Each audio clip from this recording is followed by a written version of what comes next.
salvar. Voy a volver a la lectura, me voy a permitir volver a la lectura de la lectura alternada que hicimos, del camino a Emaús.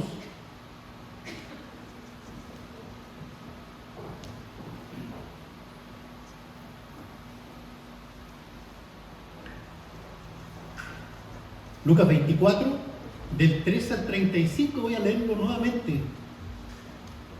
Miren lo que dice, este es un relato maravilloso que está en una articulación entre la muerte del Señor y la resurrección. Está haciendo el puente entre esos dos momentos. Y miren lo que dice. He aquí, dos de ellos, de los discípulos, iban en el mismo día a una aldea llamada Emaús que estaba a 60 estadios de Jerusalén. Esto es como 11 kilómetros más o menos. E iban hablando entre sí de todas aquellas cosas que habían acontecido. Sucedió que mientras hablaban y discutían entre sí, Jesús mismo se acercó y caminaba con ellos, mas los ojos de ellos estaban velados para que no le conociesen. Y les dijo: ¿qué pláticas son estas que tenéis entre vosotros mientras camináis? ¿Y por qué estáis tristes? Respondiendo uno de ellos, que se llamaba Cleofa, le dijo: ¿eres tú el único forastero en Jerusalén que no has sabido las cosas que en ellas han acontecido en estos días? Entonces él les dijo: ¿qué cosas?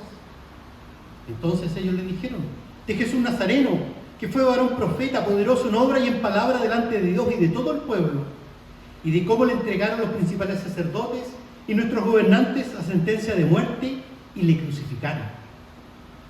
Pero nosotros esperábamos que Él era el que había de redimir a Israel. Y ahora, además de todo esto, hoy ya el tercer día que esto ha acontecido. Aunque también nos han asombrado unas mujeres de entre nosotros, las que antes del día fueron a sepulcro. Y como no hallaron su cuerpo, vinieron diciendo que también habían visto visión de ángeles, quienes dijeron que Él vive. Y fueron algunos de los nuestros al sepulcro y hallaron así como las mujeres les habían dicho, pero a Él no le vieron. Entonces Él les dijo: oh insensatos y tardos de corazón para creer todo lo que los profetas han dicho. ¿No era necesario que el Cristo padeciera estas cosas y que entrara en su gloria?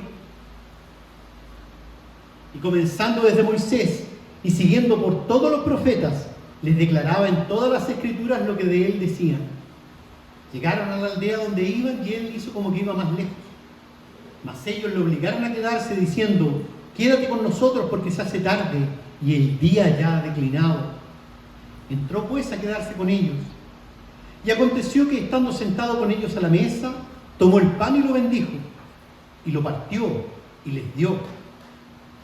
Entonces les fueron abiertos los ojos y le reconocieron, mas Él desapareció de su vista. Y se decían el uno al otro: ¿no ardía nuestro corazón en nosotros mientras nos hablaba en el camino y cuando nos abría las escrituras? Y levantándose en la misma hora volvieron a Jerusalén y hallaron a los 11 reunidos y a los que estaban con ellos, que decían: ha resucitado el Señor verdaderamente y ha aparecido a Simón. Entonces ellos contaban las cosas que les habían acontecido en el camino y cómo le habían reconocido al partir el pan. Que el Señor bendiga su palabra. Tengamos un momento de oración. Señor y Padre Santo, alabamos tu nombre, Señor, y te bendecimos porque tú eres bueno. Porque tú nos alimentas, Señor, con este maná que viene del cielo, con esta palabra, Señor, que nos alimenta. Te rogamos, Padre, que tú santifiques nuestros labios, nuestros corazones, nuestra mente. Que tú permitas, Señor, que tu Santo Espíritu nos hable y nos permita comprender el mensaje que solamente tú tienes en esta mañana. Capacítame, purifícame, Señor, no permitas que mi indignidad, mi bajeza, Señor, entorpezca la obra que tú tienes para con nosotros en esta mañana. Ten misericordia de nosotros, Señor. Aquí estamos, huérfanos, desnudos, frágiles. Solamente esperamos en ti, esperamos, Señor, en tu misericordia. Manifiesta tu misericordia esta mañana a través de tu palabra. Manifiesta tu misericordia, Señor, con este pueblo que espera oír tu voz en esta hora.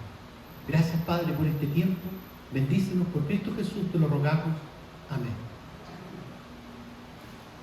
Amados hermanos, este pasaje del camino a Emaús es un pasaje que necesita de alguna forma una introducción.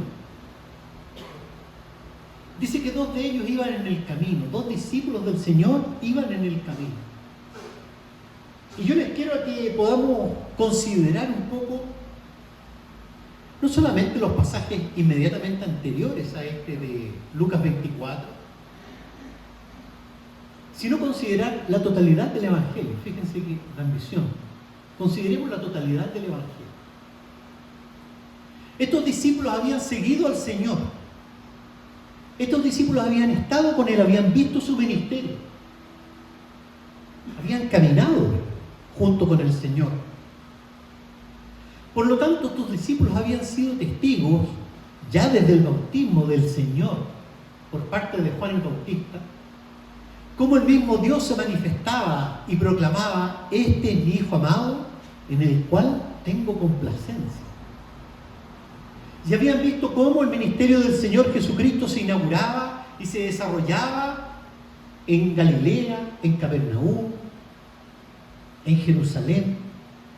Habían visto con sus propios ojos cómo el Señor calmaba la tempestad, cómo el Señor multiplicaba los panes y los peces. Había visto, asombrado, cómo el Señor devolvía la vista a los ciegos, cómo el Señor sanaba a los cojos, cómo el Señor resucitaba a muertos. Es decir, estos discípulos habían sido testigos de la gloria suprema de Jesucristo aquí en la tierra. Lo habían visto con sus propios ojos. Habían visto cosas que nadie más había visto. Cómo el Señor se manifestaba como el verdadero Hijo de Dios que venía con poder. Ellos habían sido testigos. Ellos habían sido testigos cómo la gente lo reconocía como el profeta poderoso, cómo la gente quería proclamarlo rey, cómo las multitudes le seguían, cómo las multitudes le escuchaban, y le escuchaban como quien tiene autoridad, dice la palabra, no como los escribas.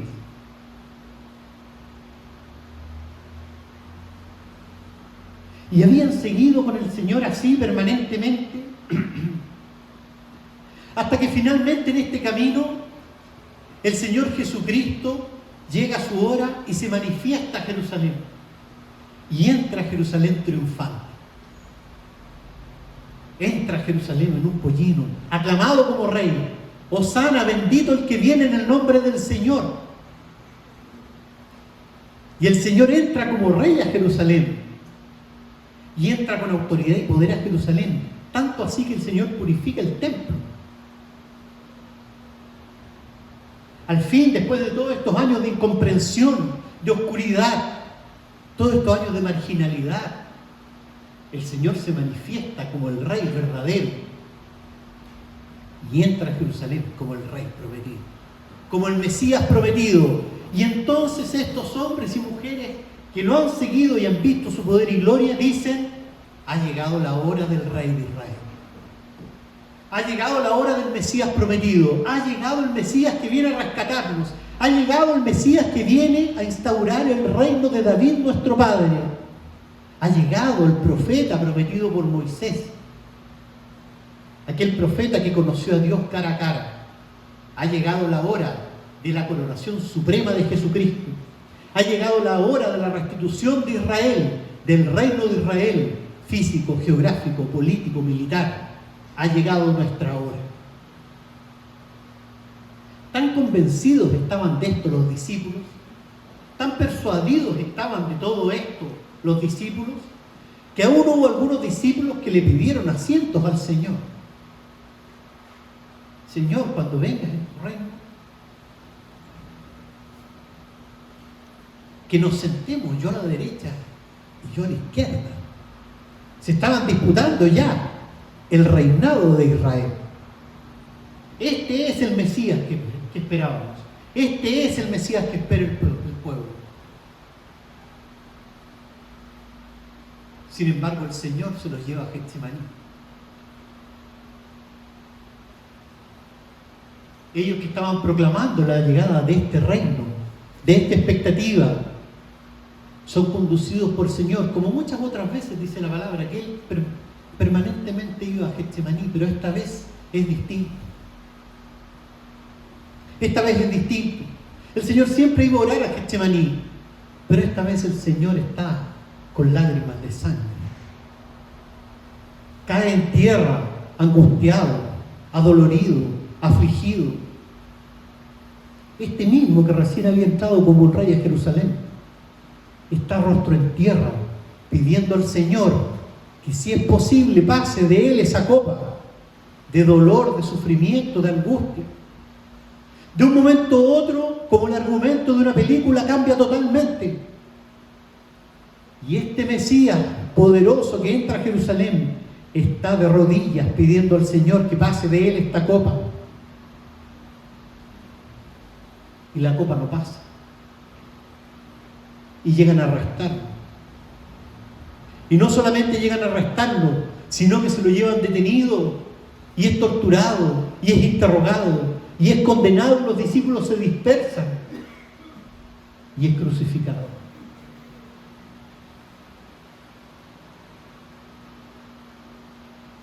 Si no entendemos el camino de los discípulos con el Señor, no podemos entender a estos discípulos que van camino a nosotros. Porque no entienden nada. No entienden nada. Eso es lo que está pasando en este pasaje. Por eso dice que, fíjense lo que dice, iban hablando entre sí todas aquellas cosas, dicen. Seguramente no podían dejar de hablar de esto. No podían dejar de darle vueltas y vueltas en su cabeza. ¿Qué pasó? ¿Qué pasó? Estábamos a punto de coronarlo rey de Israel y fue muerto y sepultado. ¿Qué pasó? Y en sus corazones, como el propio Señor lo manifiesta, dice que estaban tristes. Qué tristeza más grande cuando las cosas no ocurren como esperamos, ¿no? Qué tristeza más grande deben haber sentido. Qué decepción más profunda llevaban en sus corazones. Qué confusión tenían en sus mentes de no poder comprender qué es lo que había ocurrido. E iban hablando entre sí todas aquellas cosas. Y miren lo que dice el versículo 15. Yo les pido que mantengan abierto el texto de Lucas. Es tan interesante el texto bíblico siempre. Miren lo que dice. Y discutían entre sí. Cuando no podemos entender lo que pasa, lo primero que nos pasa es que discutimos entre nosotros. Porque estamos tratando de entender y cada uno tiene una explicación distinta. Cada uno tiene un parecer. Cada uno tiene una interpretación. Y discutían entre sí y le daban vueltas y seguían conversando. Y sus semblantes estaban tristes. No podían dejar de conversar, no podían dejar de darle vueltas. Y en este camino ocurre algo maravilloso. Sucedió que mientras hablaban y discutían entre sí, Jesús mismo se acercó y caminaba con ellos. Pero sus ojos estaban velados para que no le conociesen.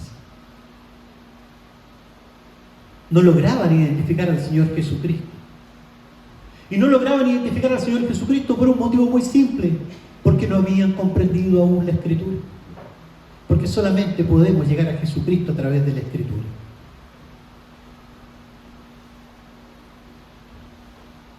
Por lo menos en 2 ocasiones más vemos este mismo fenómeno después de la resurrección del Señor Jesucristo. Si ustedes recuerdan cuando el Señor aparece a María Magdalena, María tampoco lo conoce, cree que es el hortelano. ¿Se acuerdan de ese relato? Pero Jesús le llama por el nombre, le dice María. Y son abiertos los ojos de María, le dice Raboni, maestro. Y le adora. Y después los discípulos estaban pescando, dice, y se acerca a Jesús y no le conoce. Pero Jesús llama a Pedro y le reconoce. Eso mismo ocurre aquí. No conocen al Señor Jesucristo, sus ojos están velados, están ciegos. Cuando no entendemos el propósito del Señor para nuestras vidas, estamos ciegos, estamos desesperados, estamos angustiados, estamos tristes, porque no comprendemos lo que pasa. No han comprendido y están ciegos. Y el Señor les pregunta, ¿Qué pláticas son estas que tenéis entre vosotros? ¿Por qué estáis tristes? ¿Por qué estáis tristes? Iglesia, ¿por qué estamos tristes? ¿Por qué tenemos aflicción en nuestros corazones? ¿Por qué caminamos esta vida con incertidumbre? ¿Por qué caminamos en esta vida con tristeza, con confusión? ¿Por qué estáis tristes?, dice el Señor. Y Cleofas dice que es uno de ellos, un poco impresionado, dice: ¿eres tú el único que no sabe todo lo que ha acontecido en Jerusalén?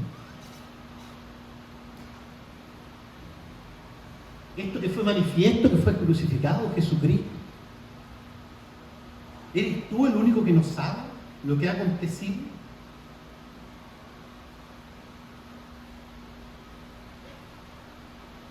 Cuando no comprendemos la Escritura, cuando no entendemos el propósito de Dios para nuestras vidas, lo único que queda es frustración y desesperanza. Porque estos discípulos lo único que tenían era su propia expectativa. Fíjense lo que dice el 21. Pero nosotros esperábamos que Él era el que habría de redimir a Israel.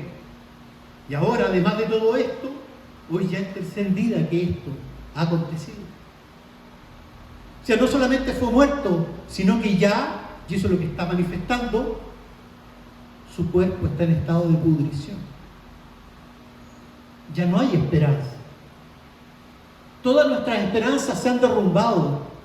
Todos nuestros sueños, todos nuestros anhelos han desaparecido entre nuestros ojos. Se han derrumbado como un sueño, como humo que se escapa de nuestras manos. Nosotros esperábamos que Él había de redimir a Israel, y Él hoy está muerto. Hermanos, cuando lo único que tenemos es nuestra expectativa, lo único que encontramos son nuestros propios sueños, nuestros propios anhelos, nuestras propias esperanzas. Cuando buscamos en nosotros mismos, nuestras expectativas chocan con nuestros propios deseos y nuestros propios pensamientos.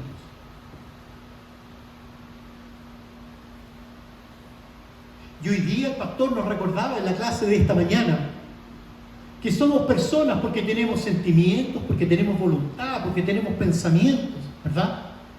Eso nos caracteriza, nos enseñaba el pastor esta mañana, como personas.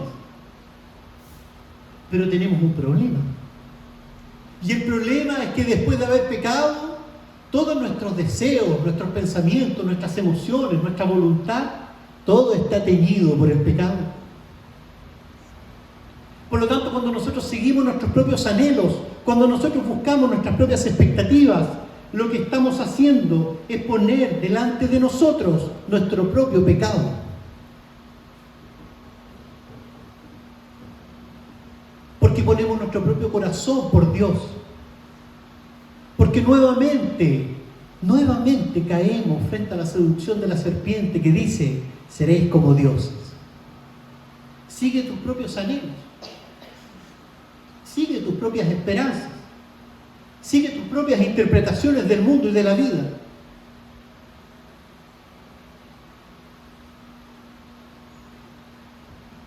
Nosotros esperábamos que Él era el que habría de redimir a Israel. Los discípulos no están argumentando que la Escritura decía eso. Los discípulos no están argumentando que el Señor Jesucristo lo había enseñado. No, nosotros esperábamos. Pero cuando nosotros buscamos lo mismo que esperamos, nos hacemos la medida de todas las cosas. Cuando nosotros basamos nuestra vida en nuestros propios anhelos, nos hacemos la medida de las cosas. Nos ponemos como medida del mundo. Y a veces criticamos al humanismo, ¿verdad? Pero eso es humanismo, hacer del hombre la medida de todas las cosas. Y el hombre no es la medida de todas las cosas. La medida del hombre es Jesucristo, el hombre perfecto, el nuevo Adán. Él es nuestra medida. Él es la medida de lo que debemos hacer. Él es la medida de lo que debemos pensar. Él es la medida de lo que debemos sentir. Él es la medida de cómo debemos comportarnos como hijos de Dios. No somos la medida de todas las cosas, pero cuando nos hacemos la medida de todas las cosas, nos pasa lo que le pasa a estos discípulos. Se ven frustradas sus expectativas, se ven frustrados sus anhelos y sus esperanzas, y entonces su corazón se llena de desconfianza, de temor. Miren lo que pasa en primer lugar. En primer lugar, estos discípulos que todavía están ciegos desconfían de sus hermanos. Miren qué terrible. Desconfían de sus hermanos. Miren lo que dice. Y también nos han asombrado unas mujeres entre nosotros, las que antes del día fueron al sepulcro. Y como no hallaron su cuerpo, miren la expresión que usa estos discípulos, vinieron diciendo que también habían visto visión de ángeles. Eso dicen ellas. Y fueron algunos de los nuestros al sepulcro y hallaron como dijeron las mujeres. Pero vuelven a terminar, miren la duda. Pero a él no lo vieron. Cuando seguimos nuestras propias expectativas empezamos a desconfiar de los otros. Ni aun a los ángeles creyeron. Cuando nos ponemos nosotros mismos como meta del camino, y aunque venga un ángel del cielo, le creemos. Y aunque venga un ángel del cielo, confiamos en él, porque estamos ensimismados en nuestros propios pensamientos. Eso es lo que ocurre cuando no son abiertos nuestros ojos. Y no solamente eso, sino que ocurre lo que están haciendo estos discípulos. Se van del grupo, se alejan de la iglesia, se van de vuelta a Emaús, se van a seguir su vida. ¿Qué sentido tiene seguir reunido con los otros discípulos?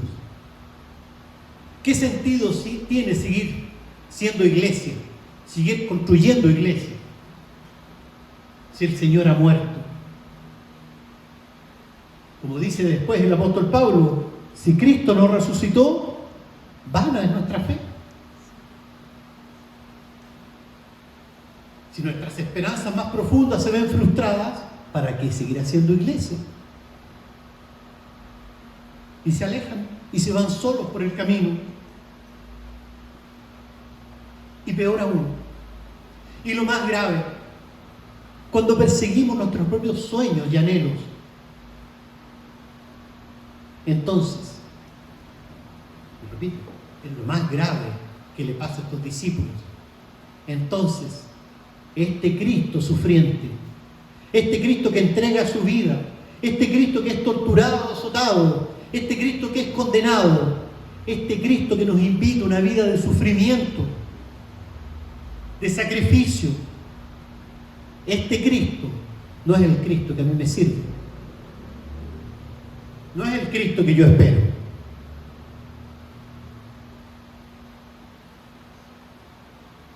Nosotros esperábamos que Él había de redimir a Israel. Y no lo hizo. No lo hizo. El Señor Jesucristo no viene a llenar nuestras expectativas. El Señor Jesucristo viene a cumplir y satisfacer la justicia de Dios para darnos vida y vida verdadera. El Señor Jesucristo viene a entregar su vida por nosotros para darnos una nueva vida, no centrada en nosotros, sino centrada en Él. El Señor nos compró por su sangre para que seamos de Él, para Él y por Él. Esa es la obra de Jesucristo. Hay tantas llamadas pseudo cristianas hoy que nos invitan a la prosperidad, a la felicidad, a una iglesia más entretenida.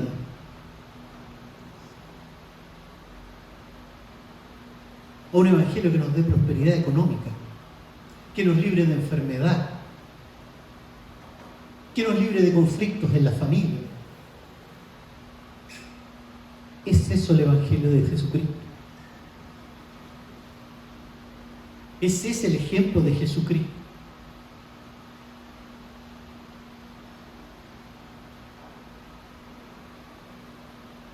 Por eso que el Señor Jesucristo amonesta a estos discípulos y nos amonesta a nosotros.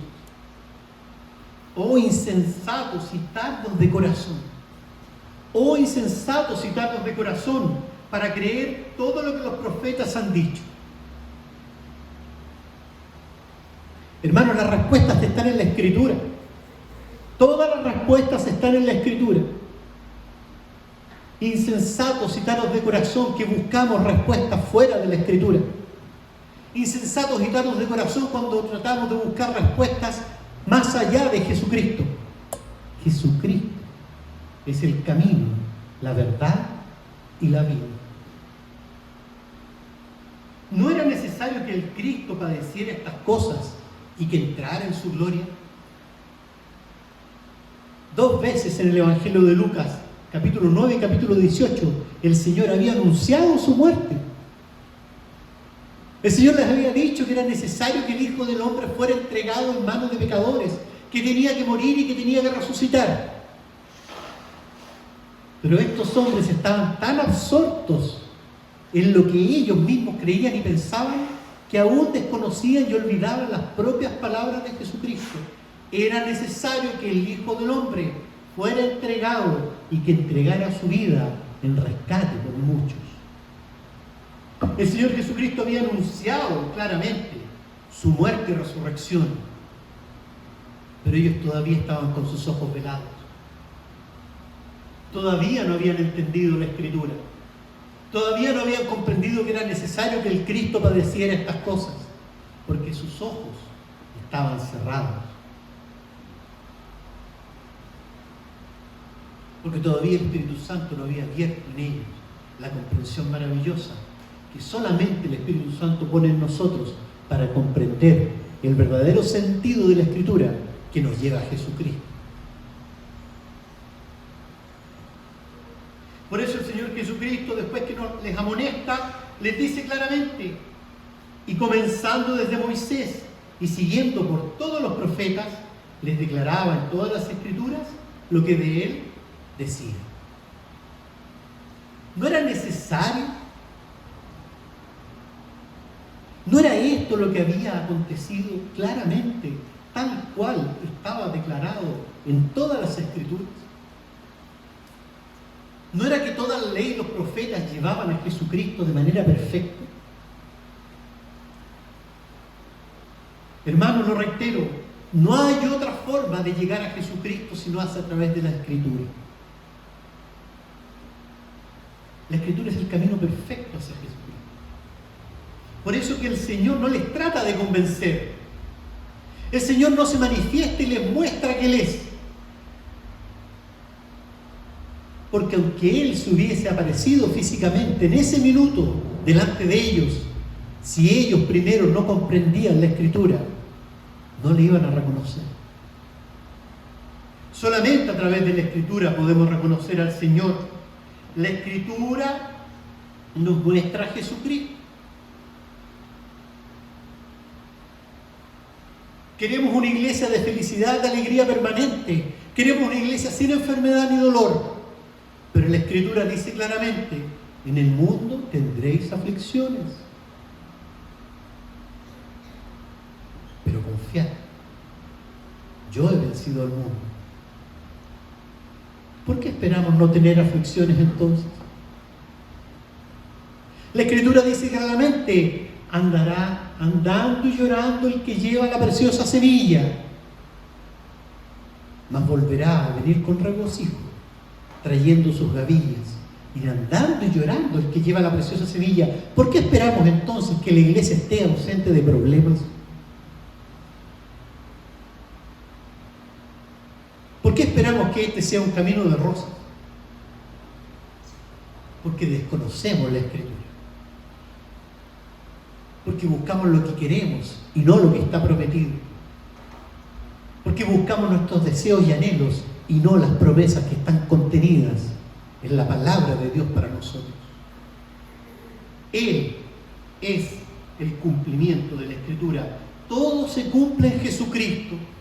Todo se cumple en Jesucristo. Por eso que Él dice y declara que Él es el alfa y el omega, el principio y el fin, el primero y el último. Él es el cumplimiento perfecto de la voluntad de Dios. Él es la revelación perfecta de la voluntad de Dios.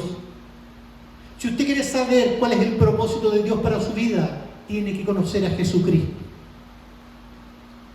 Si usted quiere poder entender cuál es el sentido de su enfermedad, de su dolor, de su cesantía, de su crisis matrimonial, usted tiene que conocer a Jesucristo. A Dios nadie le vio jamás. Así dice el apóstol Juan, ¿verdad? A Dios nadie le vio jamás. Jesucristo le ha dado a conocer. Pero queremos acceder a Dios directamente. Y solamente en Cristo está la mediación perfecta para llegar a Dios.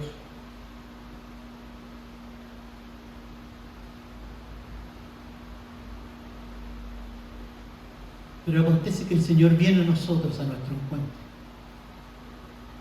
El Señor tiene misericordia de nosotros. El Señor nos encontró vagando un día por el camino a Maús. El Señor nos encontró un día sin esperanza, sin vida, sin fe, destruidos, angustiados, afligidos, vagando por el mundo. Y el Señor tuvo misericordia de nosotros y se allegó a nosotros en el camino. Y entonces se queda con ellos. Y miren lo que dice el versículo 30. Y aconteció que estando sentado con ellos a la mesa, tomó el pan y lo bendijo y le partió y les dio.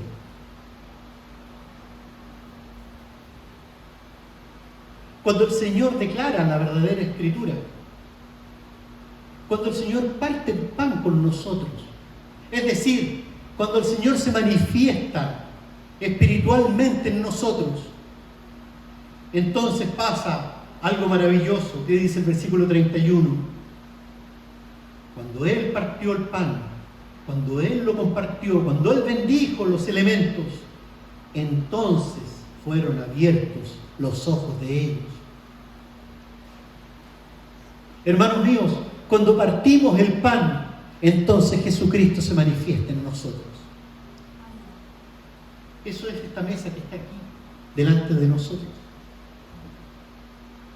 El partimiento de este pan, este vino que vamos a compartir, es la manifestación de Jesucristo para nosotros.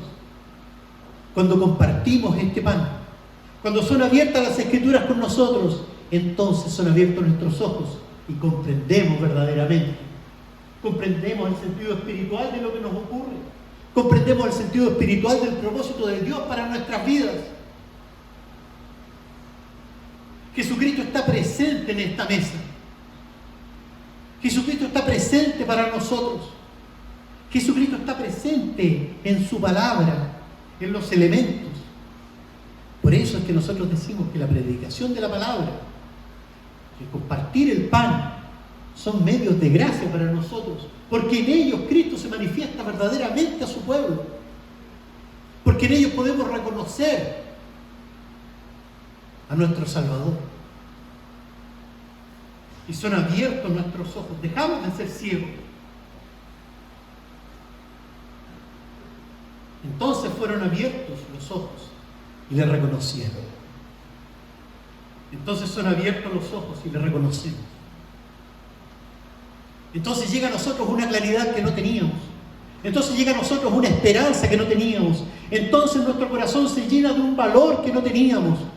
Entonces nuestra propia fe, nuestra débil fe, arde como una llama gigante. Y entonces reconocemos a Jesucristo.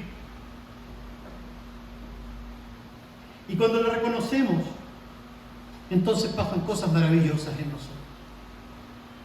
Cuando son abiertos nuestros ojos por el Espíritu Santo, pasan cosas maravillosas con nosotros. En primer lugar, volvemos a los hermanos. Volvemos a buscar la comunión de los hermanos. Miren lo que pasa.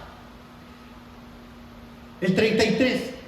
Y levantándose en la misma hora volvieron a Jerusalén y hallaron a los 11 reunidos.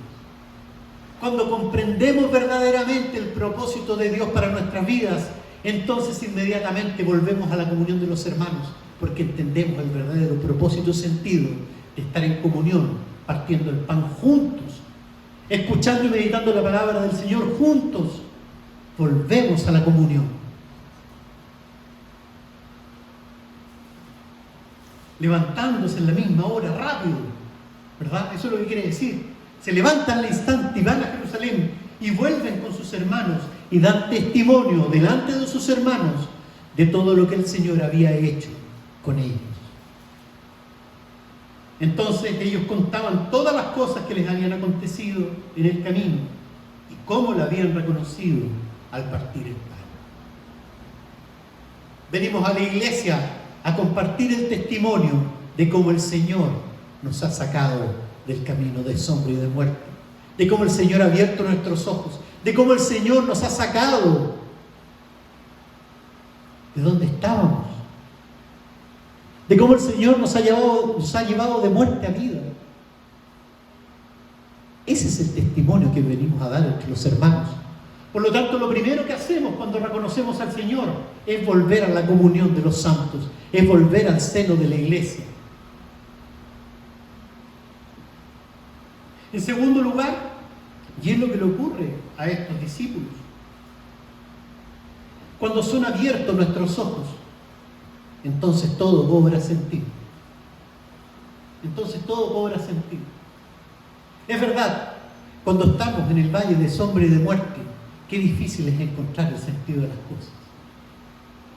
Pero cuando son abiertos nuestros ojos, cuando la Escritura es abierta para nosotros, entonces todo lo que nos ocurrió, entonces todo ese dolor, entonces toda esa enfermedad, entonces toda esa rebeldía, entonces todo eso que sufrimos, que vivimos, que experimentamos, entonces todo cobra sentido cuando es iluminado con la palabra del Señor.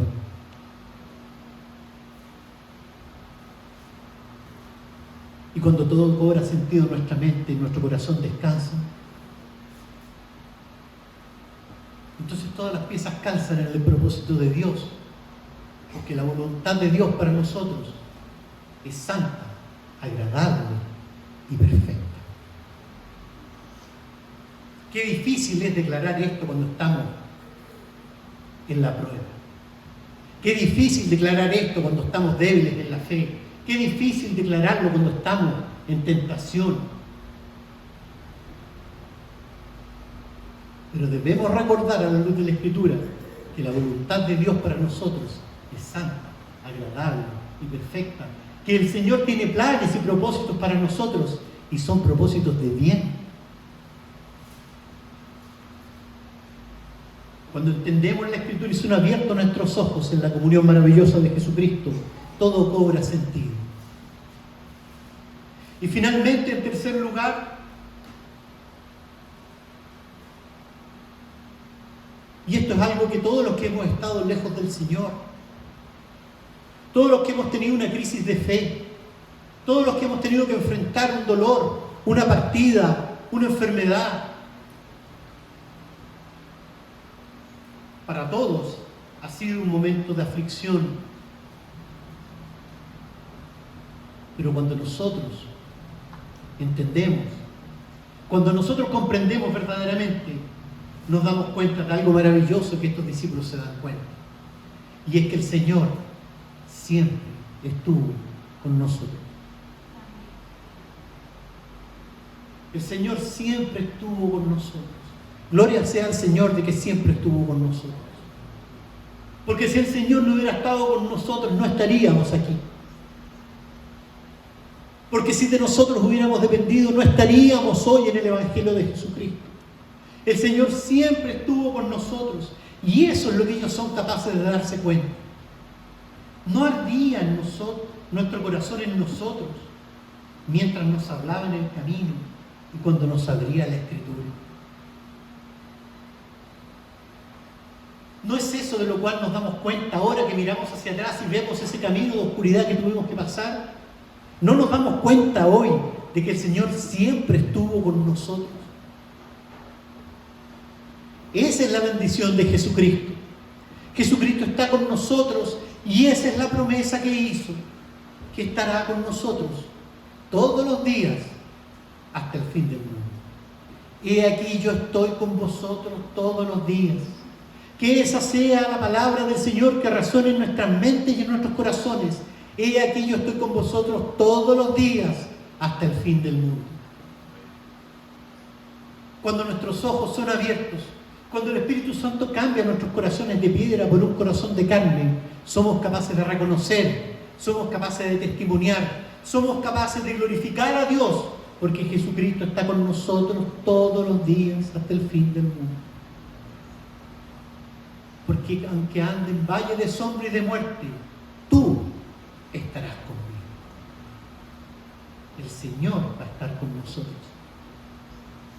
La palabra del Señor esta mañana nos llama a redoblar nuestra confianza, a buscar a Jesucristo en su palabra, a pedir su fortaleza, a pedir que sean abiertos nuestros ojos,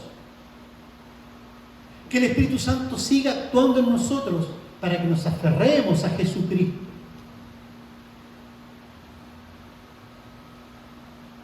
Para que si sentimos que nos hundimos en medio de la tempestad, en medio de la prueba, igual que Pedro se hundió en el mar de Genesaret, tomemos la mano de Jesucristo.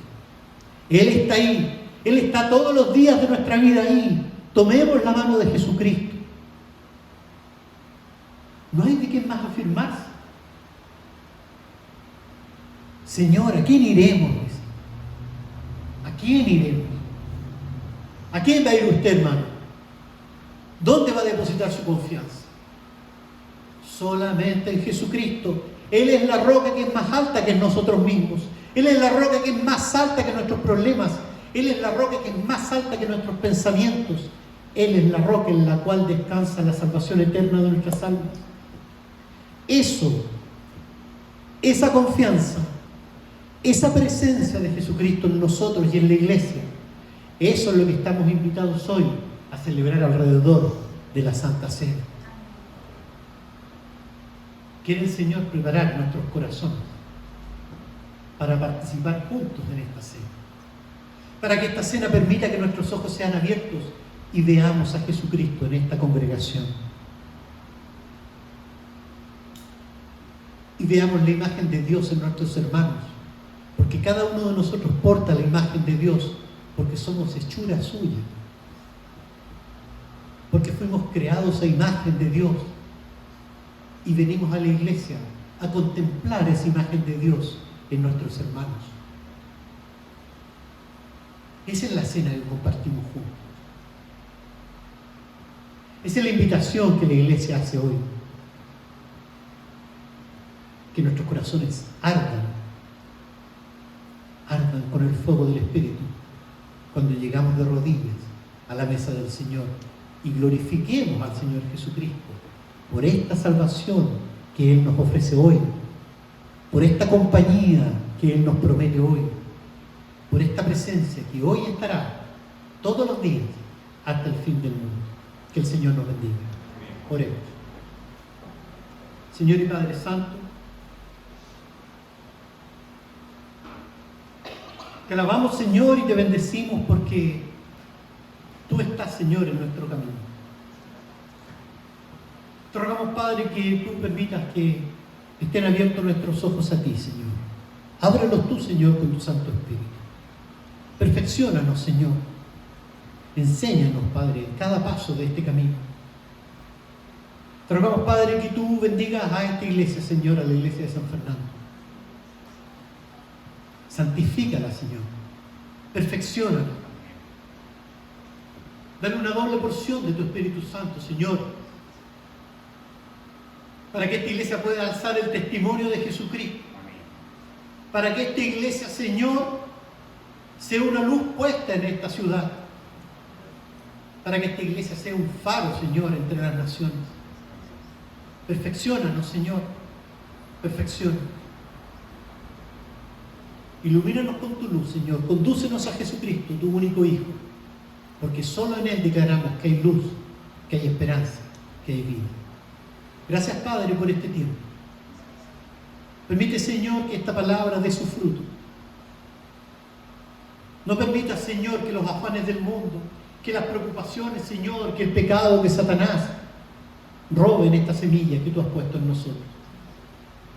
Fructifica esta iglesia. Bendícela, Señor. Bendice a su pastor, a su consistorio. Bendice a cada uno de sus integrantes. Ten misericordia, Señor. Te lo rogamos. En el nombre santo de Cristo Jesús. Amén.